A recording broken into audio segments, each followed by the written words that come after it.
کوئی سمجھ رہا تھا کہ دلت کی ایک بیٹی وطن عزیز کی سب سے بڑی ریاست کی وزیر اعلیٰ بنے گی؟ جو قوم کوشش کرتی ہے وہ قوم یقیناً ہے کہ کامیابی سے ہمکنار ہوتی ہے. جو تصورات کی دنیا میں جینے والے لوگ ہوں، خوف کی سیاست میں جینے والے لوگ ہوں، وہ کبھی نہیں گردن جھکا کر جینے والے لوگوں کی نسلوں سے غلام جنم لیتا ہے. اور گردن کٹا کے جو لوگ جیتے ہیں ان کی نسلوں سے بادشاہت اور حکمرانی اور قیادت جنم لیتی ہے نا. اختر الایمان صاحب، میں آپ سے ایک سوال یہ کرنا چاہوں گا کہ آج ہندوستان کے مسلمان 20 سے 25 کروڑ مسلمان ہیں. مسلسل کوششیں یہ کی جا رہی ہے کسی طرح مسلمانوں کی پسماندگی دور ہو، چاہے وہ تعلیمی ہو یا معاشی ہو، لیکن اس کے باوجود اور بھی نیچے کی طرف ہم جا رہے ہیں. اس کی وجہ کیا ہے؟ دیکھیے، آدمی کے چلنے سے صرف منزل پر پہنچنا واجب نہیں ہو جاتا، صحیح ڈائریکشن پر چلنے سے ہی آدمی منزل تک پہنچ پاتا ہے. صحیح ڈائریکشن کیا ہوگی ہے نا. اور بلکہ بے سابقہ صرف چلنے ہی کو اگر مقدر مان لیا جائے تو منزل سے بہت دور ہو جاتا ہے آدمی. اس ملک میں دلتوں میں ایک بیداری آئی، اور آپ دیکھیں گے کہ اس ملک میں قیادت کا نقصان ہمارا بڑا نقصان رہا ہے. ہم مجموعی تعداد 20-25 ہزار کی کرتے ہیں، ہم جلسوں پر فخر کرتے ہیں، مسجد کے میناروں پر ہم سکون اختیار کر لیتے ہیں. قیادت کون سی؟ مذہبی قیادت، سیاسی قیادت؟ میں کہہ رہا ہوں، میں مذہب اور سیاست کو الگ نقطۂ نظر سے نہیں دیکھتا، ہے نا. ہم سیاست میں بھی ہیں تو جھوٹ کے عادی نہیں ہو سکتے، ہم فریب نہیں کر سکتے. ہم ایک ڈسپلین کی، اس ملک میں عدل و انصاف کی بات کرنے والے ہم لوگ ہیں. ہم سیاست میں بھی دغا نہیں کر سکتے. معاملہ یہ ہے کہ آپ دیکھیں گے کہ اس ملک میں اگر 15% مسلم اقلیت کی تعداد ہے نا، اور ایک مخصوص تعداد جو SC/ST کی ہے، تو SC/ST کو آج بھی جو کچھ انصاف مل رہا ہے ان کے لیے نشستیں مخصوص کر دی گئی ہیں پارلیمنٹ میں، اسمبلیز میں، ملازمت میں. لیکن اقلیتوں کے لیے ایسی کچھ مخصوص نشستیں نہیں ہیں. اگر عددی اعتبار سے ہم دیکھیں 15%، تو 543 رکنی لوک سبھا میں ہماری تعداد کتنی ہونی چاہیے؟ 80 سے زائد کی ہونی چاہیے. لیکن کتنے میں ہم آ گئے ہیں؟ 20, 22, 25 میں. اور 20, 22, 25 میں ان پارٹیوں کے ٹکٹ سے جیتتے ہیں جو پارٹیاں ہمارے ساتھ انصاف نہیں کرتی. ایک بڑا نقصان یہ ہوا ہے کہ ہم نے اپنی قیادت پر توجہ نہیں دی. اور ظاہر ہے کہ پالیسیاں جو بنتی ہیں وہ پارلیمنٹ اور اسمبلیز میں بنتی ہیں، اور پالیسیاں ہمارے لیے وہاں بن نہیں پاتی. اور پالیسیوں کو جو نفوذ کرنے والے، ایکسیکیوٹ کرنے والی جو طاقت ہے، وہاں پر بھی ہماری تعداد نہیں ہے. تو پالیسیاں بھی نہیں بن پاتی ہمارے لیے، اور جو پالیسیاں بنتی ہیں اس کا نفاذ بھی نہیں ہو پاتا ہے. تو ہمیں یہ تلاش کرنا چاہیے کہ ہم نے قیادت کھو دی ہے، اس لیے اپنی اجتماعی قیادت کی تلاش ہمیں ہونی چاہیے. ہم ان پارٹیوں کے دشمن نہیں ہیں، لیکن اگر ہماری الگ سیاسی ایک شناخت ہوتی ہے تو وہ ہم مشروط طور پر ان کا ساتھ دیں گے اور مشروط طور پر ان کی مخالفت کریں گے. اور ایسے وقت میں ہماری باتیں تسلیم کی جائیں گی، جن تجربات کا میں نے تذکرہ آپ سے کیا ہے. بھائی وزیر اعلیٰ نہیں بنے ہمارے MIM کے لوگ تلنگانہ میں، لیکن یہ بات بتاؤں میں، تلنگانہ میں اقلیتوں کو انصاف دلانے میں جناب اکبر الدین اویسی صاحب کا جو رول رہا ہے، اور بحیثیت مجموعی پورے ملک میں اقلیتوں، دلتوں اور مظلوموں کے خلاف آواز اٹھانے میں ہمارے قائد جناب بیرسٹر اسدالدین صاحب کا جو رول رہا ہے، آپ بتا دیجئے اس کے مقابلے کا کوئی دوسرا لیڈر بتا دیجئے. ہمیں تو اتنے ووٹ بھی نہیں ملے، ہے نا. تو ظاہر ہے کہ ہمیں اس راہ پر چلنا ضروری ہے. ہم ان پارٹیوں کے وہ نہیں، ہم چاہتے ہیں کہ چلو ذات برادری کی ایک حیثیت سے آپ جو ہندوستان میں ہیں آپ اس سے انکار نہیں کر سکتے، ہے نا. ذات برادری ایک اس کے خمیر میں، ہندوستانی کی سیاست کے خمیر میں شامل ہو گیا ہے. لیکن ایک بات اور ہے کہ آج ذات برادری سے اوپر اٹھ کر لوگ مذہبی جنون کا شکار ہو گئے ہیں، اور اس وقت جو مرکز کی قیادت ہے، مرکز کی قیادت مذہبی جنون پر، وہ جو ثقافتی قوم پرستی ہے نا، تو اس کا شکار ہو کر آج ذات برادری کو بھی توڑ کر مسلمانوں کے، اقلیتوں کے دشمنی پر پوری آبادی کو، یہ 15-17% مسلمانوں کا خوف دلا کر لوگوں کو ایک جٹ کر رہے ہیں. اس پر ہمیں سنجیدگی سے غور کرنا چاہیے کہ اس کا تدارک کیسے کیا جائے. ہم نے اس سلسلے میں کام نہیں کیا ہے. ہمارا جو اپنی پالیسی ہے کہ بھئی ہم اس ملک کے شہری ہیں، اور اگر یہاں ایک بات کو مجھے کہہ لینے کی اجازت ہو تو میں کہہ دوں، بہت سارے لوگوں کو یہ بات ناگوار خاطر گزرتی ہے کہ اسلام بھلے ہی عرب سے یہاں آیا ہو، مسلمان سارے عرب سے یہاں نہیں آئے. آپ تو دیکھیں گے کہ آرین بھی آئے ہوئے ہیں یہاں پر، اس ملک کے باشندے ہیں. لیکن مسلمانوں کو جو ایک الہدہ انداز سے دیکھا جا رہا ہے، تو ہم برملا اس بات کا اعتراف کرتے ہیں کہ ہمارے آبا و اجداد عرب سے نہیں آئے ہیں. ہم نے اپنا وچار بدلا ہے، دھرتی نہیں بدلی. اس لیے کسی خوف کی نفسیات میں جینے کا ہم کو وہ نہیں ہے کہ ہم کسی خوف کی نفسیات میں جئیں کہ ہم کہیں اور کے ہیں. ہم اسی ملک میں ہیں. جو لوگ کمیونسٹ کے جھنڈے لہراتے وہ رسا سے نہیں آئے، وہ یہیں کے رہنے والے ہیں.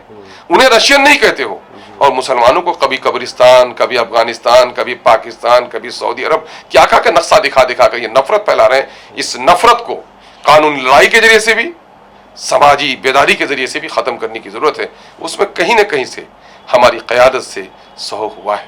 ہماری قیادتوں کو، جو مختلف حلقے میں ہماری قیادت ہے، ہماری تعلیمی قیادت ہے، ہماری اخلاقی قیادت ہے، ہماری سماجی قیادت ہے، ہماری سیاسی قیادت ہے، تو ان تمام تر کو سر جوڑ کر بیٹھنے کی ضرورت ہے کہ اس ملک میں اب مسجد کے میناروں اور مدرسے کے محرابوں کے اندر میں شریعت کی حفاظت نہیں ہوگی.